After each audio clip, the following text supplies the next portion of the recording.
Well, hello everybody. Welcome to and welcome back to my channel, Book Time with Elvis, with me, Mark. And I say everybody, there's currently nobody here, but that's not surprising given, of course, the fact that this is very impromptu and purely the fact that it's snowing quite heavily outside.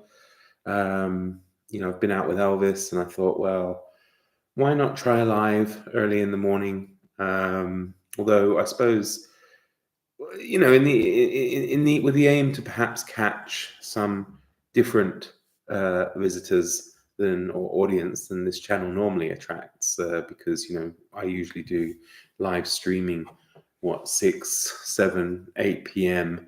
Central European time, whereas this is 8 a.m. Central European time. I guess it is what is it, 2 o'clock in the morning on the East Coast of the United States, and 11, just after 11 p.m. on the West Coast of the United States. So probably all those people will be in bed, or coming back from a good night out of a few beers and whatnot. So I thought, well, I'll just come on, see who's about. As I say, probably maybe some different viewers than I normally get when I do a live stream, just because of the time difference. So yeah, I don't have particularly anything to talk about. I was kind of hoping maybe one or two people would show up and we could have a bit of a chit chat. But it looks like maybe no one's here, or there does seem to be one person. Don't worry, I can't see you. I don't know who you are, so you're quite welcome to just kind of lurk if you want to.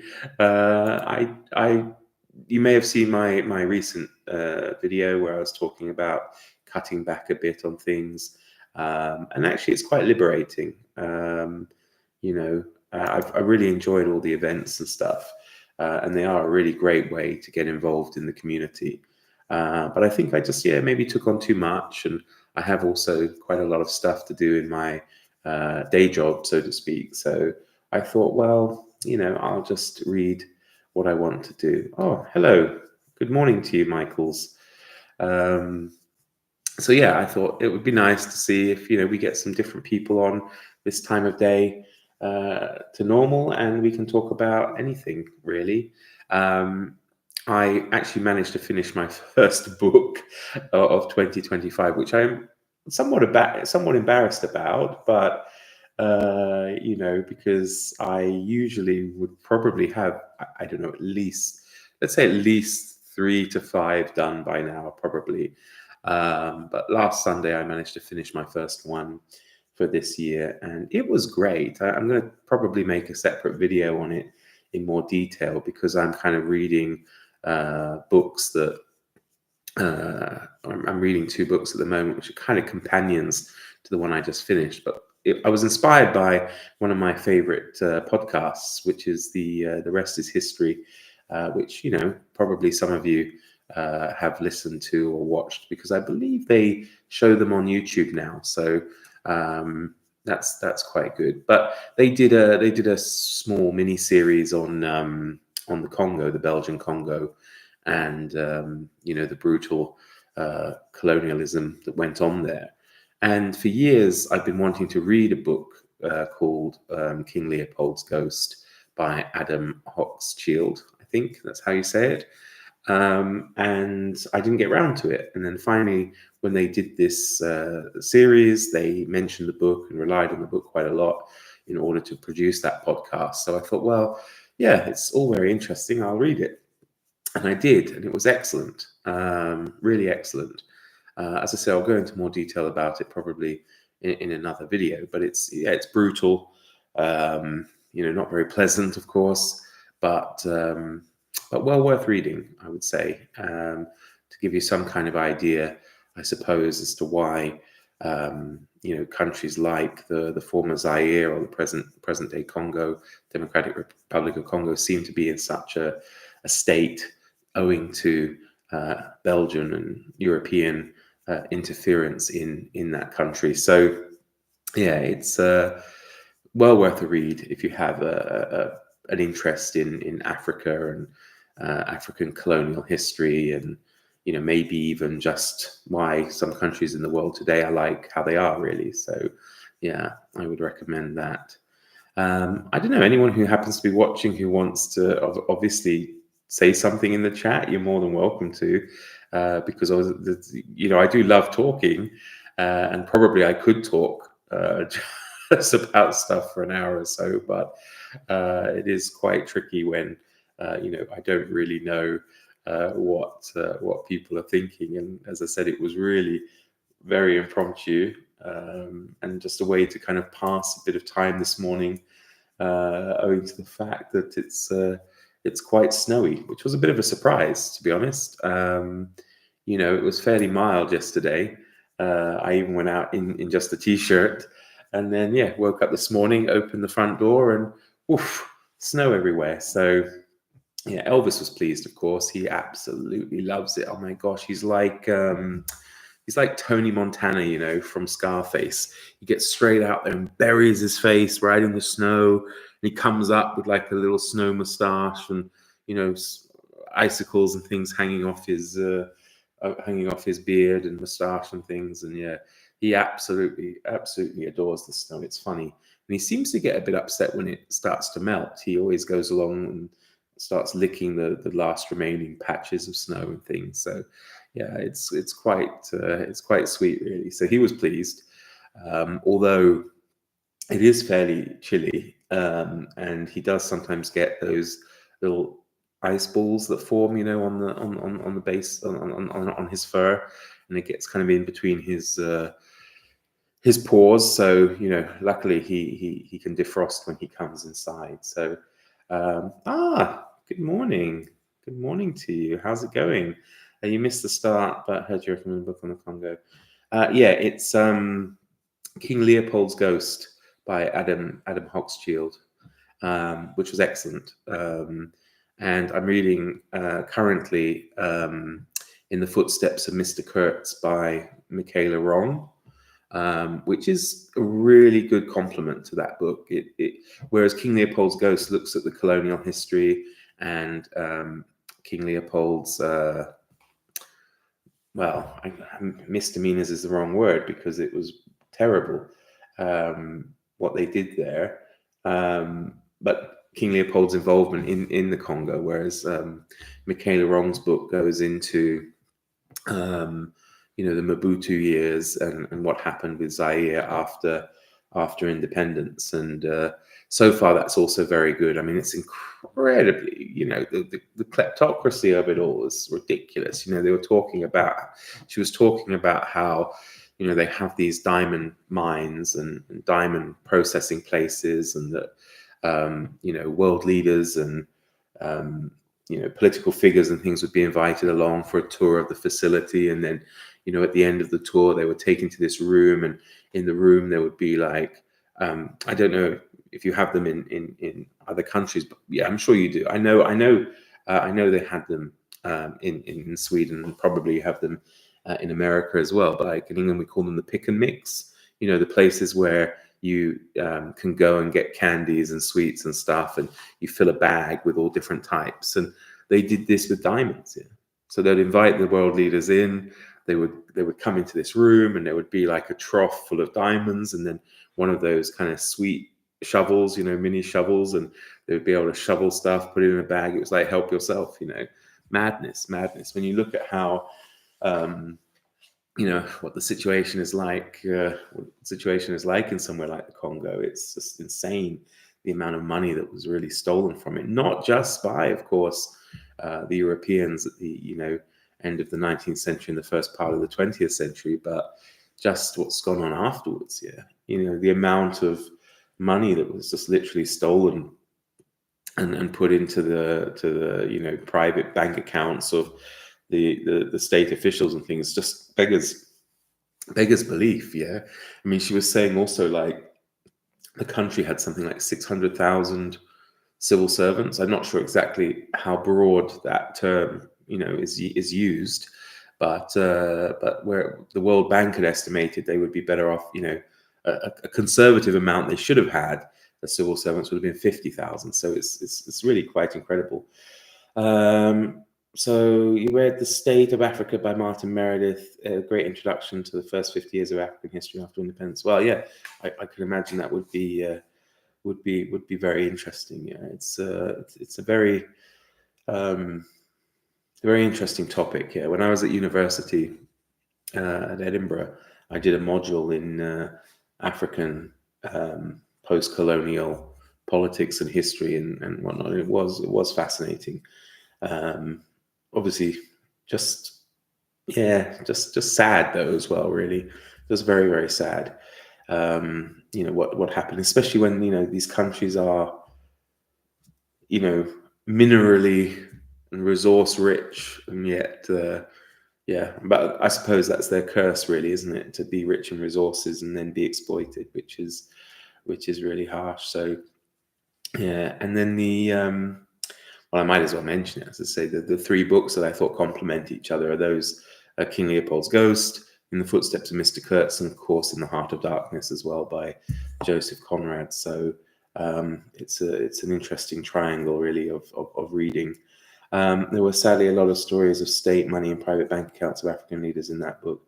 I'd like to read more on Botswana, though seems like the big exception. Yeah, I've heard that actually. I've heard Botswana is one of the countries that seem to buck the trend. In Africa, sadly in that area of Africa. Yeah, I don't know. I mean, there's another book which I have, and I believe I started reading it years ago, and I can't remember if I finished it or not.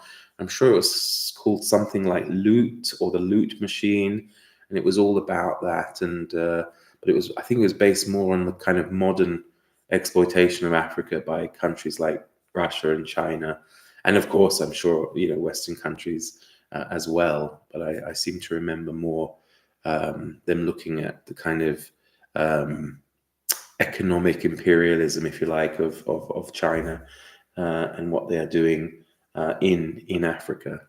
But can you blame perhaps some? Well, I was going to say, can you blame people turning to countries like China, to kind of help them out? But then again, the amount of investment and money that goes in, how much of it actually ends up going to where it needs to go. So it's all very difficult. I know there's a lot of discussion these days on reparations for slavery and things like that.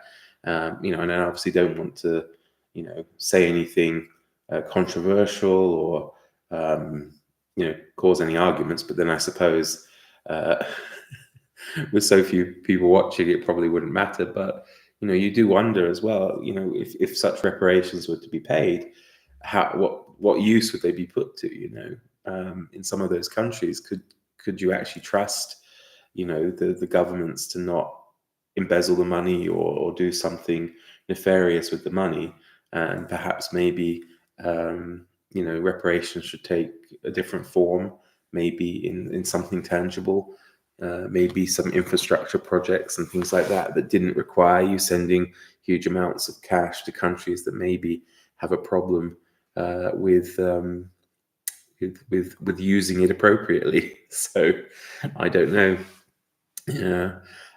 So we've got 6 people watching. I've got 2 comments from 2 people, or up to 7 now. Please. I mean, maybe you're half asleep watching this.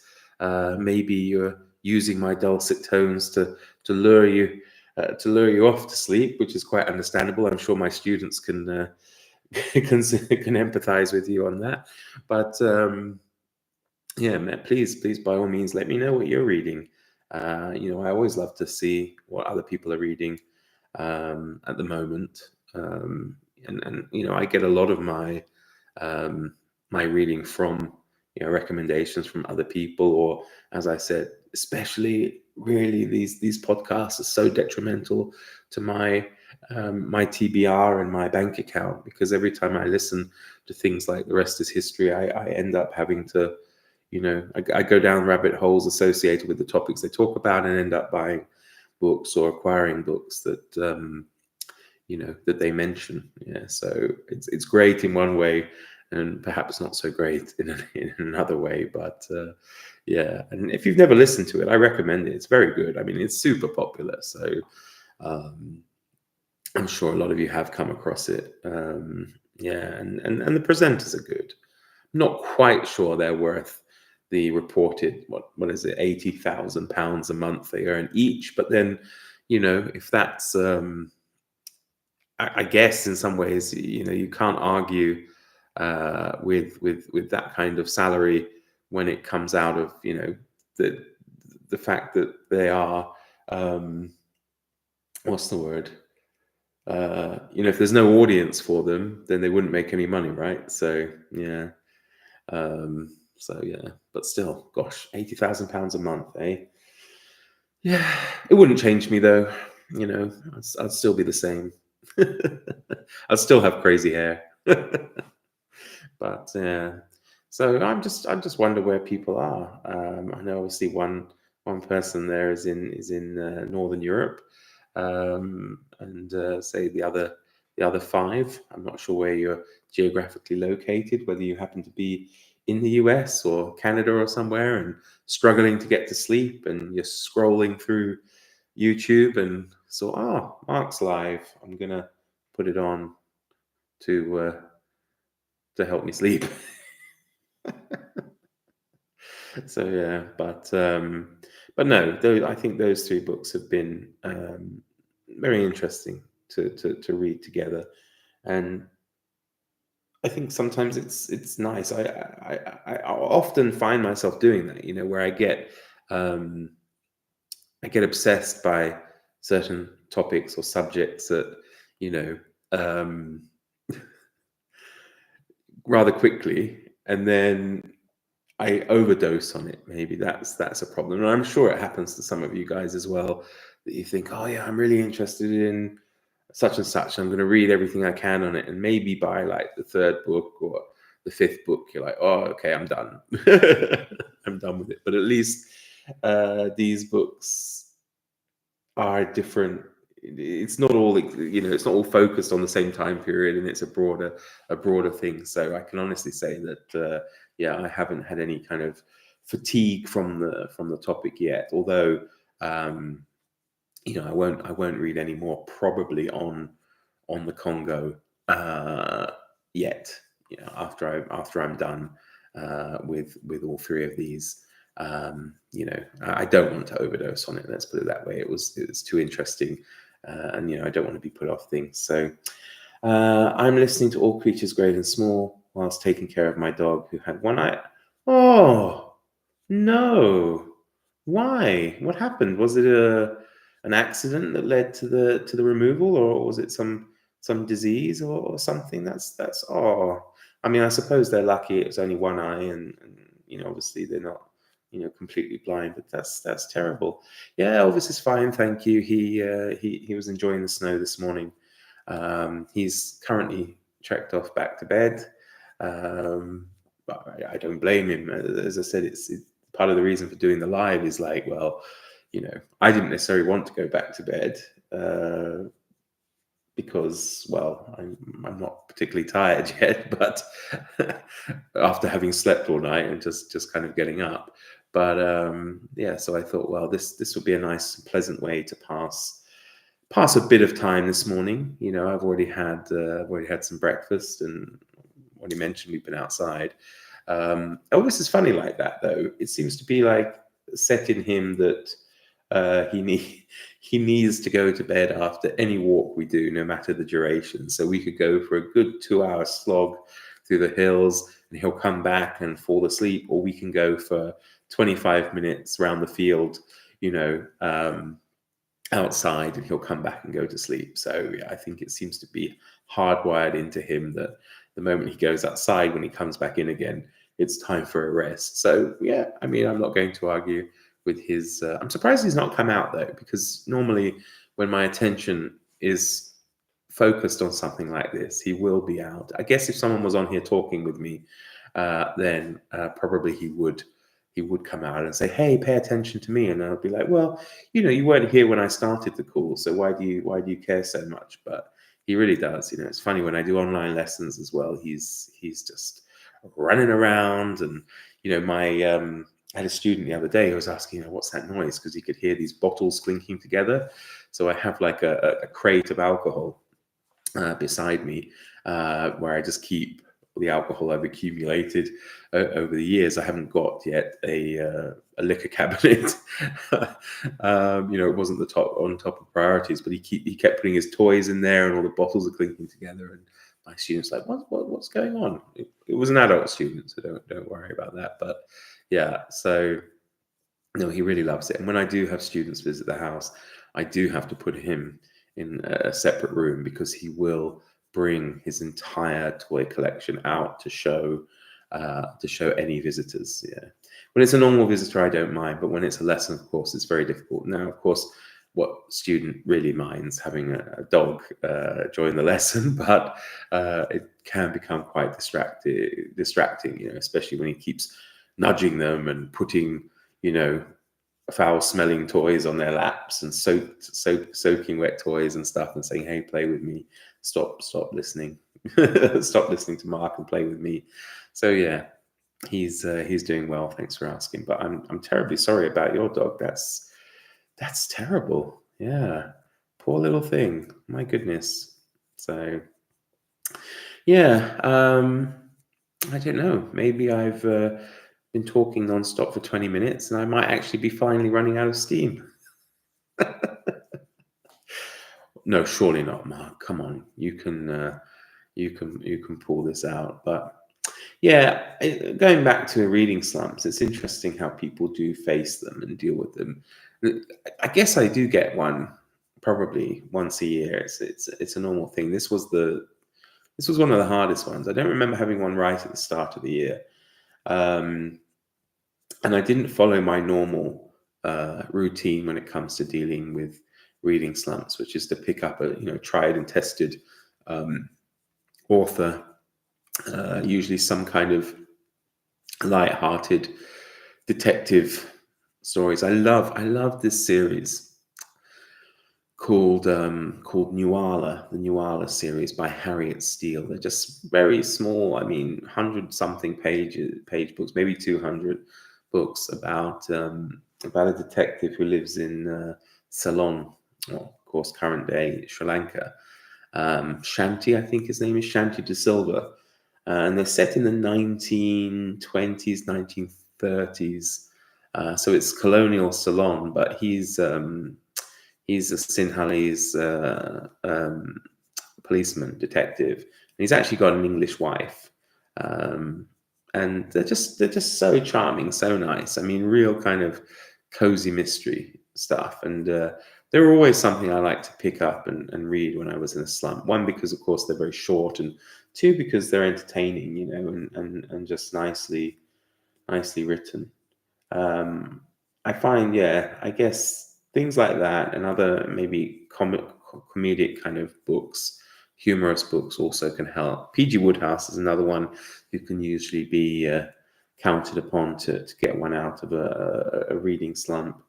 There's another series, but unfortunately, I think it's only 4 or 5 books, and I don't know if other people do this. I'm very big on this, and that's when I enjoy a series, especially when it's a short series, that I always put off reading the last book, which sounds maybe insane to some people, but it's like I want to savor it or save it for a rainy day, or I just don't want the series to end. And I'm like this with Tarquin Hall's Vishpuri books. I haven't read the last one of those. They're very entertaining, about an Indian private investigator and his overbearing mother. They're great fun. But again, I didn't read the last one yet because I feel I need to save it. Yeah, I don't know if any of you do the same thing. Also happened to me with the Shard Lake series. Yeah, C.J. Sanson's Shard Lake books. I still haven't read the last one, and it is the last one. It's going to be the last. It has to be the last one because the poor guy died last year. And yeah, it's like if I read it, then it's gone, isn't it? It's over.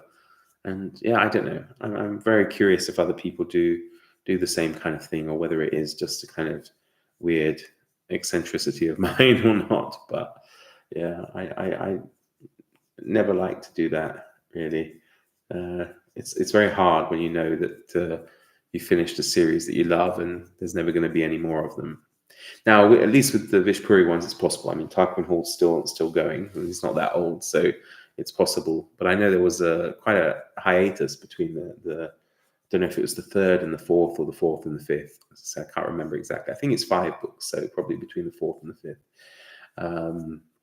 So it may have been touch and go there if he was going to write any others.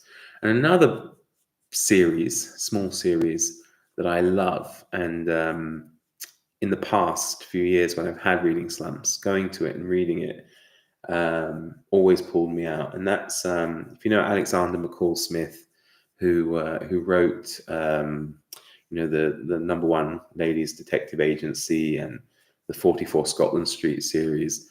He has a lesser known series called the Portuguese Irregular Verb series, which is, I don't know, I just find it very, very amusing and light-hearted and just good fun. He wrote it as a bet, actually, or as a tribute, I think, to a German friend of his, German academic friend, and it follows the misadventures of this German academic, Dr. von Eaglefeld, I think. So it's like Dr. Hedgehog, I think it translates as.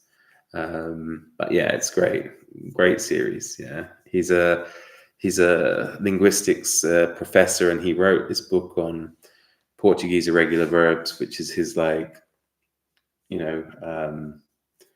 his life's work, really. But it's just funny. The other characters, the competition between the academics, and as I say, the situations he finds himself in, and his kind of Teutonic way of facing adversity and stuff is just very humorous indeed, and I think well worth your time.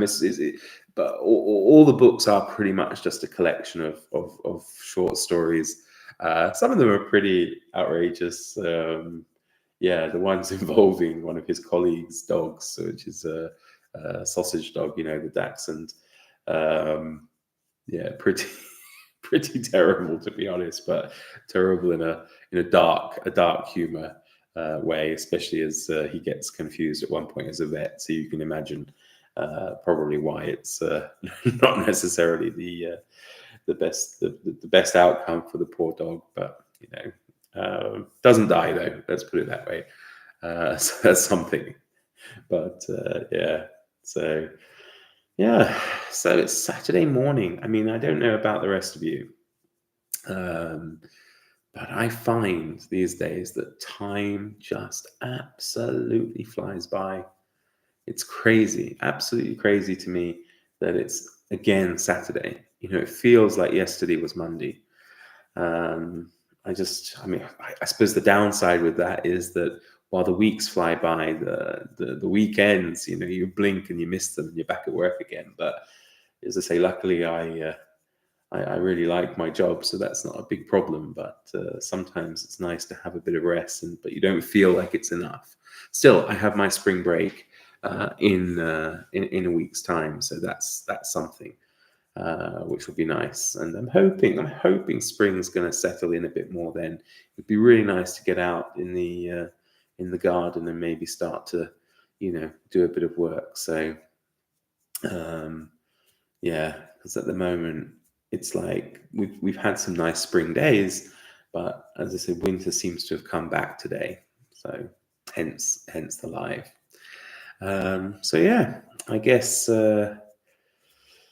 I guess maybe half an hour might be all my lot if no one else is going to say anything. But I suppose I should have known that it was a bit of an odd time to come on. But it's been nice to receive some comments and messages from people. But yeah, I don't know really, because it's hard to. It's my own fault, of course, coming on and doing an impromptu live and realizing actually, it's a BookTube channel and I've only read one book this year, so it's not going to be the most enlightening experience, watching experience for people, I suppose. I haven't even, I feel really guilty for this, I haven't even watched much BookTube the last few months either. So I probably miss a lot of things. I don't know what the main kind of topics and things people seem to be talking about these days. It did flash up a couple of times, people complaining about something or other to do with the Kindle, but I guess that's probably just normal, business as usual for a lot of people. I do use ebooks rather a lot these days. I find it just easier. I don't know whether my eyesight is getting worse as I get older. It probably is, of course, but I just find it much easier to read off some kind of electronic device now. I mean, obviously, I prefer the feel and touch and look of a physical book, but in terms of just practicality, it's much easier to read off the Kindle or the iPad. So I don't know. I think there's a lot of hate towards ebooks from people, and I don't know if it's necessarily justified. I do understand, as I say, that they might not feel it's a substitute to actually holding a physical book in their hands, but it certainly can be much easier. And I like the instantaneous nature of it as well, especially when you are very much a mood reading person, because you can have that book in your hand. Well, that book, you can read that book within seconds of your decision of wanting to read it, right? Whereas normally you would have to either order it and wait a few days for it to arrive, or go to the bookshop and see if they've actually got it in stock. So yeah, because sometimes I don't have patience all the time, and especially living here, I can never get something. I mean, I suppose if I lived in the UK and there was a good kind of Amazon infrastructure, then I could probably order a book this morning and it would arrive even this afternoon, or at least tomorrow, which is probably about all my patience could bear. Whereas here, I have to wait a good few days. Amazon's not, well, I don't know. The problem with Amazon here is that, one, we don't have one in the Czech Republic, and I have to use Amazon Germany. And for some reason, they use an atrocious, appalling courier service. And it's really bizarre because the courier service they contract out to doesn't actually ever touch the package that's delivered to me. It's like a middleman service. And they're based in Romania. And their updates never tally with what the real situation seems to be, right? It doesn't even tally with Amazon's own tracking of your parcel. And so they hand off to this Romanian company. They do all of their updates in Romanian time, which is an hour ahead of mine. They send, I can't say that word, I suppose, at 8 o'clock in the morning, but they send rubbish, nonsense messages saying, we tried to deliver your package today, but it wasn't successful. We'll try again tomorrow. And sometimes that's been sent when I've actually received the package. Sometimes it's sent when I know full well the package is due to come the next day anyway. And it's just bizarre. I don't know why they use them. And then the two courier services they transfer to within the Czech Republic are aren't that bad, but one of them had this, because unfortunately where I live is a small village, but it's also the name of a medium-sized town in the far west of the Czech Republic. And sometimes they want them to go there, despite the fact the postcode says different. Then I have to put like the name of the village followed by like the postal town, and then they try to deliver it at the house number of the street in the postal town, which of course actually doesn't really exist. And you have to explain to them, no, it's here. It becomes very frustrating. So that's one thing that's put me off using Amazon, using their, them to buy books. And then when it comes to other bookshops and things here, it can take a really long time. There's a company called Mega Knihy, which means like mega books, which it's not bad. You can get a lot of stuff from them, but it can take, I don't know, 2 weeks or so to get your books because they order them from, I don't know whether they order them from the UK or order them from some kind of wholesaler in Germany, and can just take a really long time, which is frustrating. There is a nice second-hand online book website here called Knihobot. And you can probably guess by now that Kniho and Knihy means book in Czech, right? So Knihobot. But again, I guess most of their stock is probably from maybe Germany, and also from expats and people who live here who read English books, and when they leave, they get rid of them or try to sell them. It's kind of like an eBay for books, yeah, and that can be all right.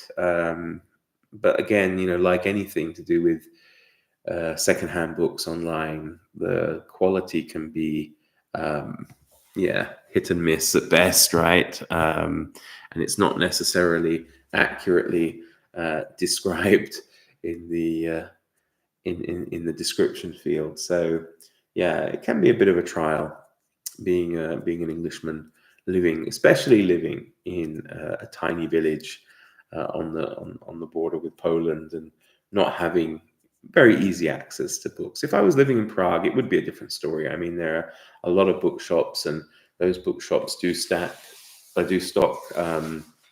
English books. There are even specialist English bookshops down there, but up here, of course, there is nothing. So, I mean, I don't drive, but I suppose it wouldn't make much difference if I did, because I would probably not just drive down to Prague. One, because I wouldn't want to drive in the city centre anyway, but I mean, I suppose I could take a bus, but it's a good 2.5 hours away. When you rely on the buses, of course, it would literally be like 2.5 hour bus ride there, maybe 2 hours there, and then 2.5 hours back just to get some books. No, so I don't know. I did do it once, not in the Czech Republic, but in Japan. I took a nice, fairly long train ride just to go and get some books. Yeah, and I feel embarrassed mentioning it now, because when you know what the books are. But I was an English teacher in Japan, as well as being here in the Czech Republic. And one of my students, a high school girl, came up to me and she said she wanted to learn to read, or she wanted to read Harry Potter, the first Harry Potter, in English. And she said, "Would it be possible?" And I said, "Well, of course, of course you can do it." And she said, "But would I mind reading it first? And then I'd be better placed to kind of help her through it, or give her any tips and stuff when it came to her reading it." And I was a bit I was dubious about it, to be honest, because I always laughed at these adults I saw on the tube and stuff in London, or on public transport in England, who were reading Harry Potter. I was like, oh my God, look at these weirdos reading, look at these weird adults reading a children's book. Oh, it's stupid. I'm never going to do that, blah, blah, blah. And then, obviously she had asked me, and, I'm a kind person. And plus, I, obviously got paid for teaching and helping students. So I thought, well, yeah, it's not a big deal. It's not a very big book. So, it'd probably take me a couple of days. So I read it, and I remember it was a Saturday morning, and I finished it, and I thought, oh my gosh, actually, that was really enjoyable. I'd love to read, the next couple. I think this was sometime 2004 maybe. So I guess there was either one or two books left to come out.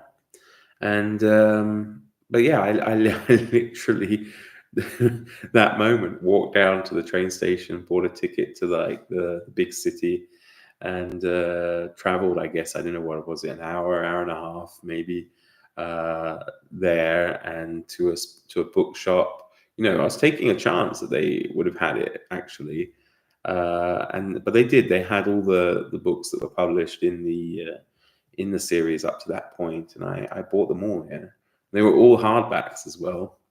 Um, and yeah, it cost a pretty penny, including the train ticket. And I brought them home and just devoured them. Um, and then I remember getting the last one in Hong Kong actually as well. Luckily, a friend of the day it came out, I expected like there to be loads of people queuing up to get it, and I was upset because I knew I was going to miss it because I had to work Saturday morning. But a colleague of mine had the morning off, so she went and picked it up for me. Yeah, I don't know. I don't know if they were, probably not worth anything these days, but I guess maybe that seventh one was probably a first edition. It was the first day of release, so yeah, I don't know where that is. Probably maybe left it there. I don't know. But the ones in Japan I did sell. I sold on, but still very cheap. I think I sold the whole lot for like the price of one to a friend of mine. Because at the time his wife was pregnant. And I was leaving. I didn't want to carry everything with me. And he said it would be nice to read it to the unborn child. So yeah, so I don't know what happened to them after he had them, because I know later he moved back to America, but maybe he kept them or not. They were those nice hardback editions of Harry Potter. But I haven't, obviously I haven't read them since. But I think sometimes there's some books, however much you enjoyed them, they will lose their magic. Oh, sorry, no pun intended there, but they will lose their magic after, if you try to reread them, maybe.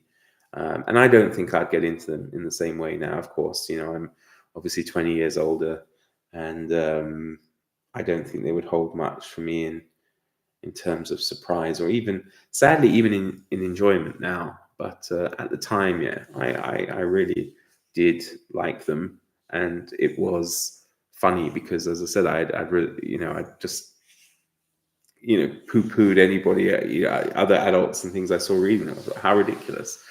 But they were enjoyable. Yeah. So it's funny. It is funny that, though.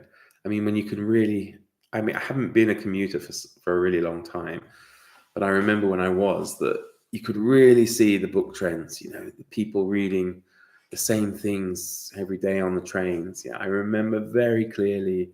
Everybody pretty much reading, the Da Vinci Code by Dan Brown. Everywhere you looked, it was the Da Vinci Code, the Da Vinci Code. When you another one was 50 Shades of Grey as well, right? Yeah, everywhere you looked, people were reading 50 Shades of Grey on the trains and buses and whatever else. Of course, I never read it. Not really my cup of tea. I did read the Da Vinci Code, and yeah, well, not my cup of tea either, really. I guess the premise really did sound like it would be quite good, but I just felt it was quite ridiculous, a lot of it, in not the actual crux of the story, though. I thought that was really, could have been really good, but I thought it was poorly executed, maybe. Yeah. Although I did read it, I devoured it at the time. It did kind of, so it must have been something in it. The fact it did grasp me, it did keep me in. But at the end, well, I remember several times going through it and reading out parts and saying, "Look, how ridiculous is this bit?" Or, "Oh, listen to this nonsense," And it was all kind of technical stuff, really. So it was like the fact that maybe they were making mobile phone calls from over the Atlantic Ocean, at 35,000 feet or something like that, which of course wouldn't work, at least not then. I don't even think it would work now. I think it'd still be too high, maybe. I don't know. I'm not an expert on that, but certainly at the time it was ridiculous. Also, little things like the flight routes and stuff they took, and wasn't the bad guy who was English, wasn't he something like Sir Teabag or something like that, which was a bit kind of like, come on, well, I mean, maybe it wasn't Teabag, but it was close enough to be like a little bit, ridiculous. But I did actually go on and read Angels and Demons, but then after that I stopped. Yeah. But I guess for some people, Dan Brown is going to be okay. I guess he's probably one of those airplane reads, yeah, which I don't know. how much that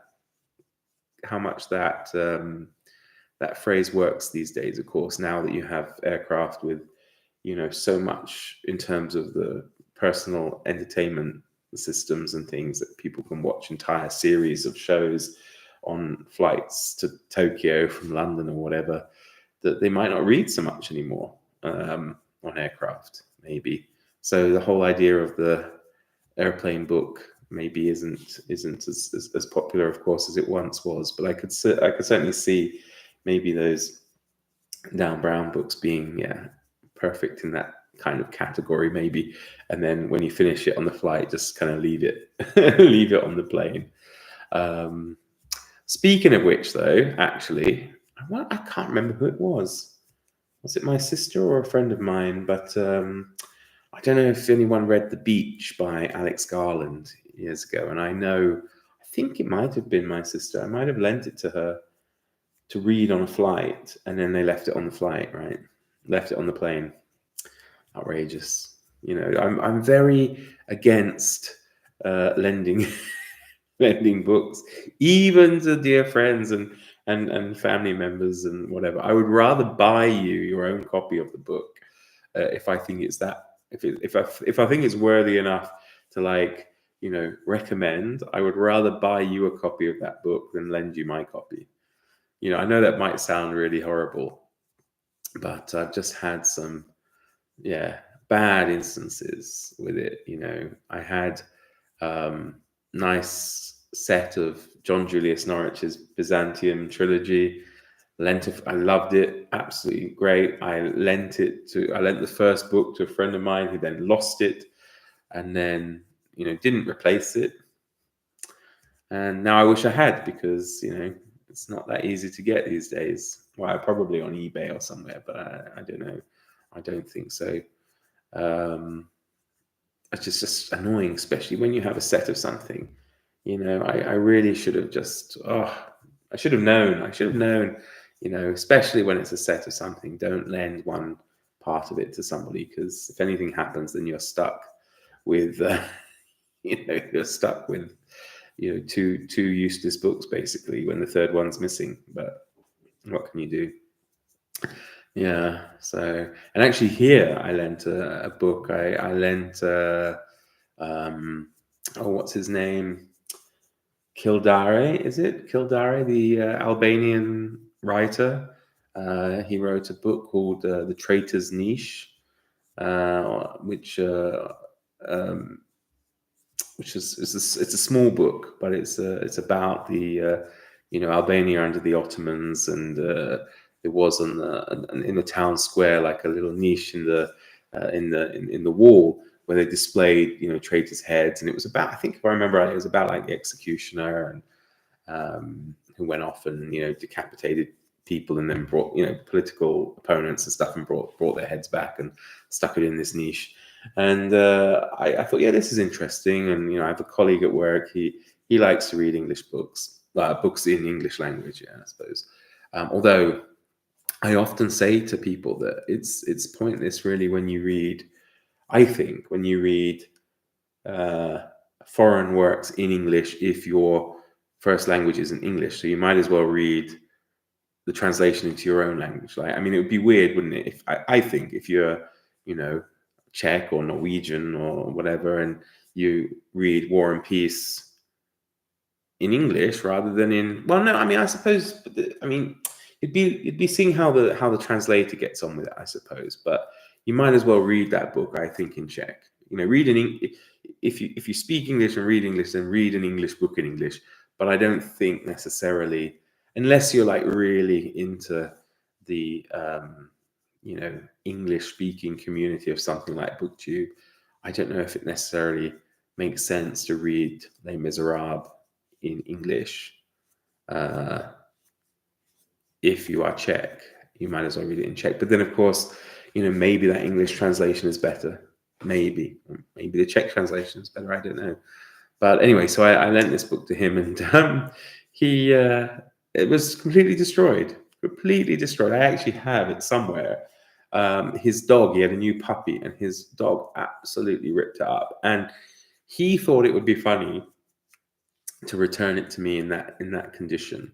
And you know, of course, I don't know whether it's my Englishness or whatnot, but he handed it to me. He said, "I'm sorry, it's a bit, it's got a bit of wear and tear." And of course, in my head, I was like, "That bloody hell, you mean? Like this is destroyed." But of course, externally, I'm like, "Oh yeah, I see."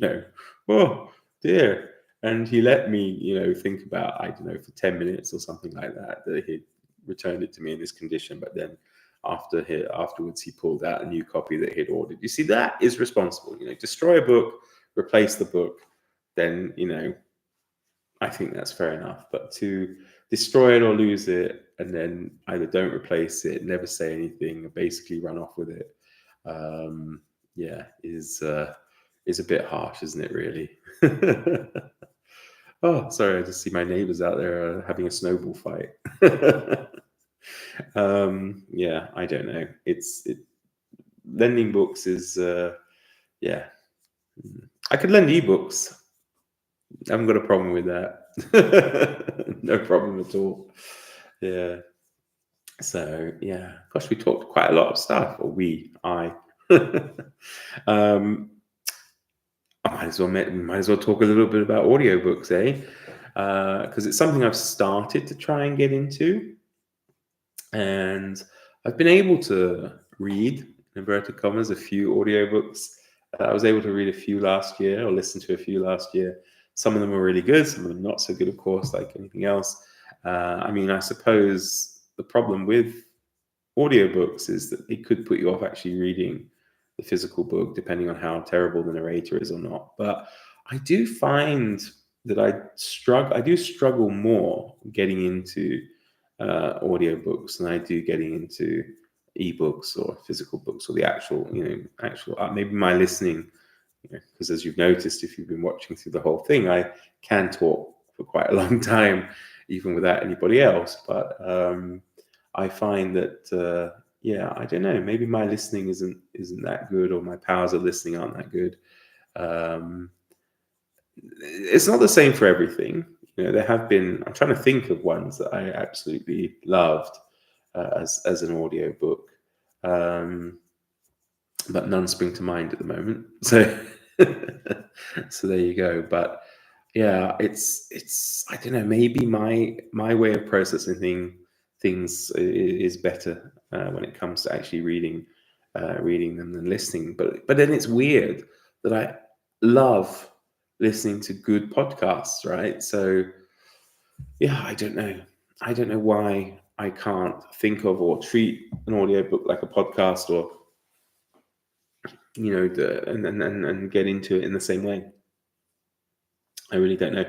To be honest, though, maybe sometimes one of the things that annoys me about audiobooks is that the different accents, the different voices. Sometimes the actors or the narrator puts on.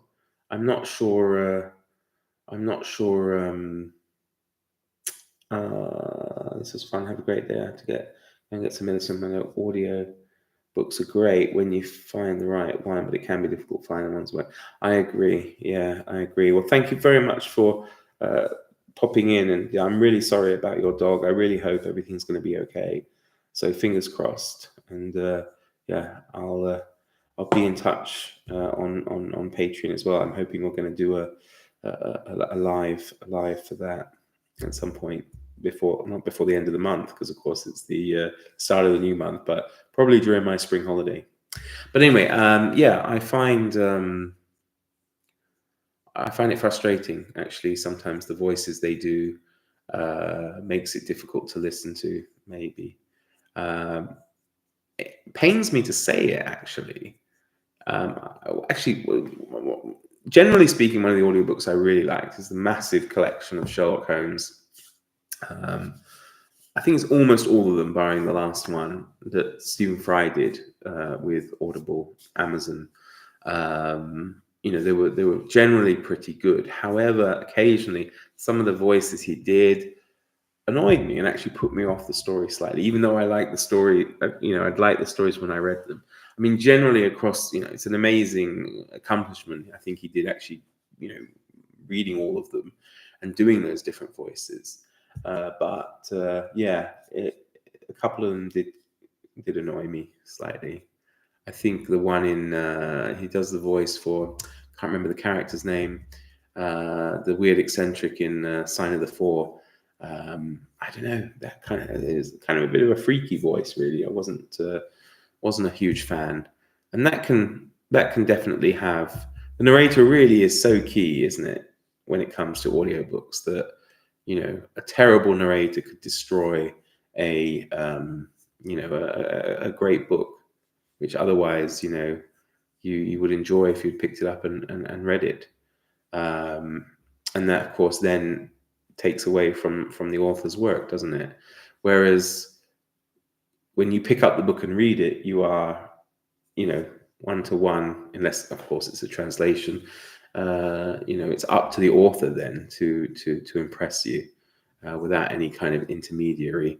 And I guess that's the issue with audiobooks, is that things can kind of get lost between the author and you through that intermediary of the narrator. But yeah, it does see. I mean, they're so popular though. So many people do love listening to audiobooks, and I do have my Audible subscription, and occasionally I will go to them. I will listen when I'm walking Elvis, or when I used to take the bus to work before I moved to the village, I would listen to them as well. But generally speaking, I would tend to put them on at night, and then I would fall asleep, and then I would find myself, of course, having to repeat the same parts over and over again. Because it's like I would ask my smart speaker to to play such and such audiobook, and then I'd be like, okay, sleep in 25 minutes, because I might well be asleep before that, and then I invariably would be asleep well before that, and then I would have to try to work out exactly where I was when I went to sleep. So that's why I kept because it's much easier to say to the smart speaker, continue and then add another 20 minutes sleep than it would be to let the whole thing go all night and then try and work out where I was. So if I knew that I set the timer for 25 minutes and I fell asleep before that, then obviously the bit I was at was somewhere between, when I started it and then 25 minutes later. But gosh, this must be riveting for you guys. Yeah, maybe I should do a sponsored talk. Get people to sponsor me to talk for as long as possible. I think I'm going to make the hour though, which I'm pretty pleased about. Kind of, as I said, didn't expect a huge amount of interaction this time in the morning. I did kind of hope, that there would be more in terms of, people from different places that I don't normally get to interact with, because of the times I usually set these lives up. But it's been a steady stream. We've been between 5 and 8 people, I think, at one time watching, which it's not bad. It's not bad. I feel privileged that those of you who have stuck with me from the beginning of this live have done so. I'm not sure I would have done, but hey ho. But yeah, we're heading. It's just turned 9 o'clock here, so that's there's a large part of the day left to go and a lot of snow out there. But I think I will, after this, of course, go back to doing a spot of reading, because I'm actually going out this evening. I'm heading off to a ball like Cinderella. I'm heading out. It seems a big thing here in the Czech Republic to have balls, most villages will have 1 or 2 a year. They usually put on by different kind of societies, or whatever you want to call them. So like the firemen, village firemen or volunteer fire brigades seem to put them on. There's hunters groups put them on. Sometimes in bigger towns, certain residential areas put them on. They can be good fun. They have the tombola, it's called, what is it, raffle, where you can, obviously win different things. And believe me, if you've never been to one, you'll be surprised at some of the stuff you can win, especially when it's like the hunter's ball. Never seen anything like it, where the first prize is literally like, a whole complete dead wild boar. Literally like. And I remember in one of these balls, I just sort of see this woman, she won it. I mean, she was probably like only, I don't know, 23 or something. It was kind of delicate, all glammed up and all this stuff, and she wins this prize of, literally, I can't even show you on my camera with like the length, but like, yeah, big carcass of a wild boar, yeah, which isn't my cup of tea at all, but it's just shocking to see it, really. But yeah, so I don't think there'll be any of that tonight, at least. There are some weird things, but sometimes good things, like I've seen. I mean, if you drive and you live here in the winter and stuff, winning a crate of antifreeze is probably, it's probably a good prize. Yeah, probably. I imagine there'll be some alcohol prizes and things like that, but we shall see. Maybe I'll be able to document it and show it off on this channel or my other one, which has, not seen a lot of action as late. But I guess when the spring comes, hopefully my little house in Bohemia channel will start to spring back into life. So anyway, there we have it. Well, thank you ever so much for watching. I'm not sure if I'll keep the video up or not. Maybe I will. I don't know. But I'm not sure who could really stomach an hour of me talking incessantly about this and that. But yeah, thanks for watching, everybody. And I do wish you all very well. Have a great weekend. And yeah, I'm sure I'll see you all soon. Do take care. From me, and I'm really surprised Elvis didn't turn up in this, but maybe next time. Take care, everybody. All the best. Bye bye.